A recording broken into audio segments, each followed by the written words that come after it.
ചില ആളുകൾ ഇസ്രായേലും ഫലസ്തീനും തമ്മിൽ നടക്കുന്നത് ഒരു മതയുദ്ധമാണെന്ന് തെറ്റിദ്ധരിപ്പിക്കപ്പെടുന്നുണ്ടാവാം. അല്ലെങ്കിൽ അവർ അങ്ങനെ വിശ്വസിക്കുന്നുണ്ടാകാം. എന്തായാലും ഇതൊരു ഭൗമരാഷ്ട്രപരവും പ്രാദേശികവുമായ അഭിപ്രായ വ്യത്യാസം മാത്രമാണ്.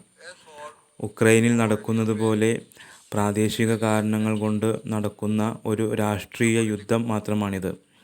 ബാഹ്യശക്തികളുടെ താൽപ്പര്യങ്ങൾക്ക് വിരുദ്ധമായി സമത്വത്തിൽ അധിഷ്ഠിതവും നീതിക്ക് മുൻതൂക്കം ലഭിക്കുന്നതുമായ സെറ്റിൽമെൻറ്റ് നടത്തുന്നതുകൊണ്ട് മാത്രമേ ഈ യുദ്ധം അവസാനിക്കുന്നതിനുള്ള പോംവഴിയായി ഞാൻ കാണുന്നുള്ളൂ. മറിച്ചാണെങ്കിൽ ഐക്യരാഷ്ട്ര സംഘടന കൊണ്ടോ അന്താരാഷ്ട്ര നിയമങ്ങൾ കൊണ്ടോ യാതൊരു വിധത്തിലുള്ള പ്രയോജനവും ഇല്ല തന്നെ. അതുപോലെ കയ്യൂക്കുള്ളവൻ കാര്യക്കാരൻ എന്ന പഴഞ്ചൊല്ലിനെ അന്വർത്ഥമാക്കുന്നതിന് തുല്യമായിരിക്കും ഇത്.